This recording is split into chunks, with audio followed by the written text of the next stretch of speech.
time you walk into the room, got me feeling crazy, shot my heart boom boom. Any other boy would stare, but me I look away, cause you're making me scared. Trying not to breathe, 1, 2, 3. Assalamualaikum warahmatullahi wabarakatuh. Nama saya Revana Vitasari, saya dari kelas 11 Merdeka 2. Saya akan membuat video presentasi tentang periode Orde Baru, sejarah perkembangan politik, ekonomi, dan sosial setelah Reformasi 1998.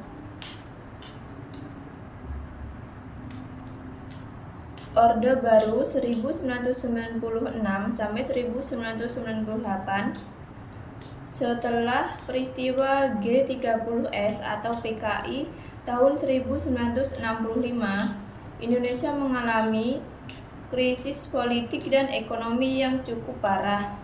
Dalam situasi yang tidak stabil itu, muncul kekuatan baru yang dipimpin oleh Jenderal Soeharto. Pada tahun 1966, Soeharto resmi mengambil alih kekuasaan dari Presiden Soekarno. Dan inilah yang menjadi awal dari masa Orde Baru.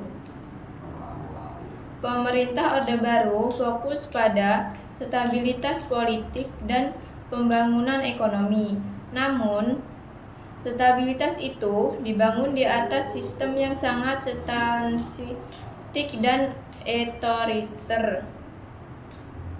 Di bidang politik hanya ada 3 partai yang diizinkan, Golkar, PPP,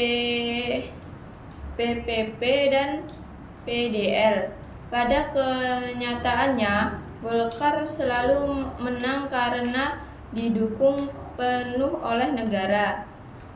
Kebebasan pers dibatasi, kritik terhadap pemerintah bisa berjuang pada penangkap.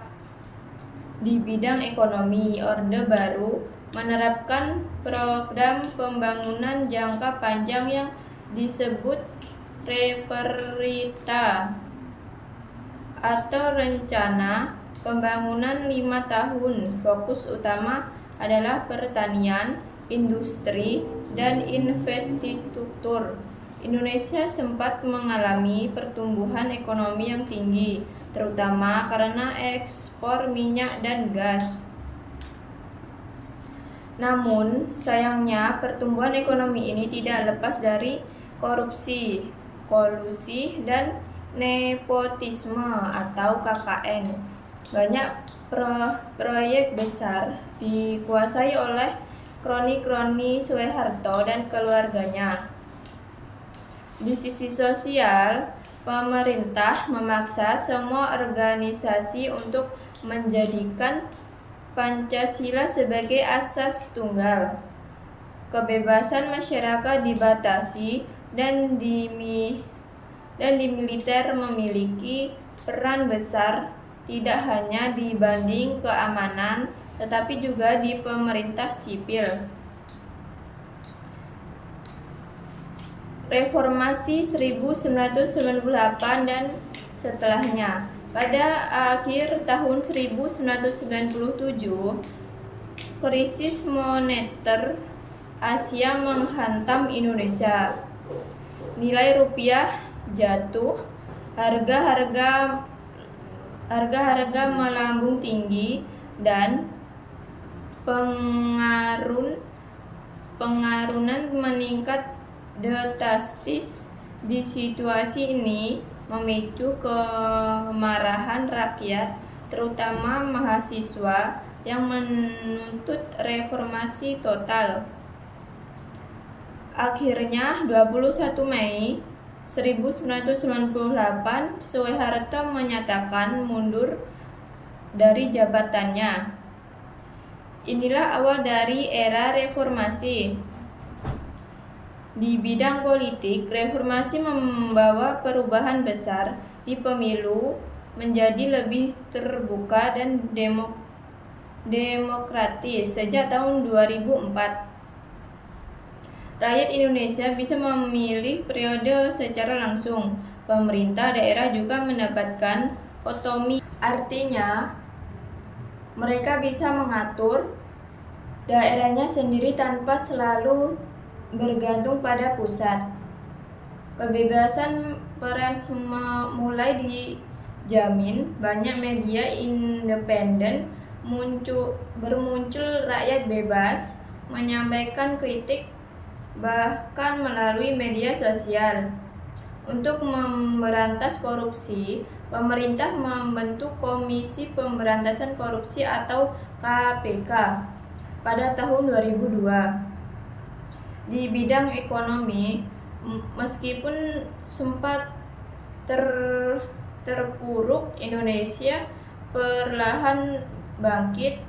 Sektor UMKM atau usaha mikro, kecil, dan menengah mulai tumbuh. Selain itu, ekonomi kreatif dan teknologi digital mulai mengambil peran penting, terutama di kalangan anak muda. Tapi tentu saja masih banyak tantangan yang harus dihadapi seperti kemiskinan, ketimpangan ekonomi, dan birokrasi yang belum efektif. Dalam bidang sosial, masyarakat kini lebih aktif dalam menyuarakan hak-haknya. Isu-isu seperti hak asasi, kesetaraan gender, dan lingkungan hidup mulai dapat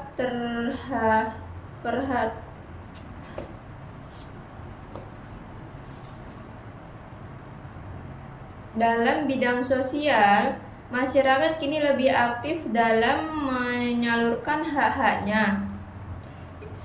Isu-isu seperti hak asasi, kesetaraan gender, dan lingkungan hidup mulai mendapat perhatian luas. Media sosial juga menjadi alat yang ampuh untuk mengawasi kinerja pemerintah. Masa Orde Baru telah memberi stabilitas dan pembangunan, tapi dengan konsekuensi berupa pemberantas kebebasan dan maraknya korupsi. Reformasi 1998 menjadi titik balik penting yang membawa Indonesia ke arah demokrasi yang lebih terbuka. Namun, perjuangan belum selesai. Indonesia masih menghadapi banyak tantangan. Tugas kita sebagai generasi muda adalah menjaga nilai-nilai demokrasi, melawan korupsi, dan terus mendorong kemajuan yang adil bagi semua. Terima kasih. Wassalamualaikum warahmatullahi wabarakatuh.